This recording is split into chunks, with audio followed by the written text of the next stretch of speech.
কখনো কি এমন হয়েছে তুমি কাউকে তোমার পুরো হৃদয় দিয়ে ভালোবেসেছ, একদিন সে বলল আমরা আর একসাথে থাকতে পারবো না? কেন এমন হয়? প্রেম তো ছিল, অনুভূতি ছিল, তবুও কেন শেষ হয়ে যায়? আজ আমি বলবো ব্রেকআপের আসল কারণগুলো, যেগুলো হয়তো এখনই তোমার সম্পর্কেও ঘটছে কিংবা তুমি বুঝতে পারছো না। ভিডিওর শেষে আমি তোমাকে বলবো কিভাবে এই ভুলগুলো এড়ানো যায়। সম্পূর্ণ ভিডিও দেখতে হলে একটি লাইক দিয়ে দেখতে থাকো।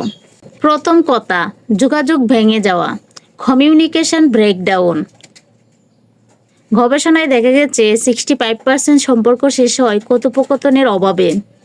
যখন আমরা একে অপরের সাথে কথা বলা বন্ধ করে দিই, তখন মনে হয় দূরত্ব বাড়ছে।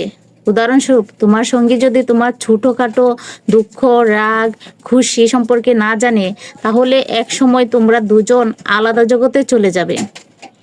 সমাধান: প্রতিদিন অন্তত 15 মিনিট মন খুলে কথা বলো, ফোন ছাড়া, মনোযোগ সহকারে। দ্বিতীয় কথা, বিশ্বাস ভাঙা, ব্রোকেন ট্রাস্ট।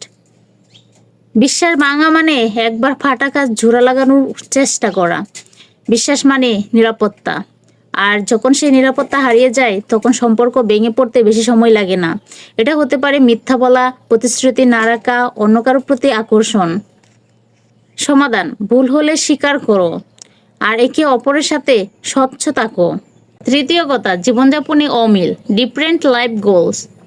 তুমি হয়তো বিদেশে পড়তে চাও, কিন্তু তোমার সঙ্গী তার পরিবারের কাছাকাছি থাকতে চায়, তাহলে লক্ষ্য আর জীবনযাপন মিলে না। প্রথমে এটা তেমন বড় সমস্যা মনে না হলেও সময়ের সাথে সাথে এটা বড় আকার ধারণ করে। সমাধান: সম্পর্ক শুরুর আগে ভবিষ্যৎ পরিকল্পনা নিয়ে কথা বলা। চতুর্থ, তৃতীয় ব্যক্তির প্রভাব, থার্ড পার্টি ইনফ্লুয়েন্স। বাইরের হস্তক্ষেপ সম্পর্কের অভ্যন্তরীণ শক্তি কমিয়ে দেয়। কখনো বন্ধু, কখনো পরিবার, কখনো সম্পূর্ণ অপরিচিত কেউ এসে সম্পর্কের ভেতরে ভুল বোঝাবুঝি তৈরি করে। বেশি ইন্টারফেয়ারেন্স হলে সম্পর্কের ব্যক্তিগত জায়গা হারিয়ে যায়। সমাধান: সীমা তৈরি করো, যা শুধু তোমাদের দুজনের মধ্যেই থাকবে। পঞ্চমত, অবহেলা ও সময় না দেওয়া, neglect and lake of time. ভালোবাসা কথাই নয়, কাজে প্রমাণ হয়। যখন তুমি কারোর জন্য সময় দাও না, যত্ন নাও না, তখন সেই মানুষ নিজেকে অপ্রয়োজনীয় মনে করতে শুরু করে। ছোট্ট একটা তুমি কেমন আছো প্রশ্ন অনেক কিছুই বদলে দিতে পারে। 6. মানসিক স্বাস্থ্য ও ব্যক্তিগত সমস্যা। ডিপ্রেশন, অতীত ট্রমা, রোগীর সমস্যা, এগুলো যদি সমাধান না করা হয়, তবে এগুলো ধীরে ধীরে সম্পর্ককে নষ্ট করে দেয়। তাই নিজের ভেতরের সমস্যাগুলো আগে চেনা দরকার। সমাধান: প্রয়োজনে পেশাদার সাহায্য নাও এবং তোমার সঙ্গীকে জানাও কিভাবে তুমি অনুভব করছো।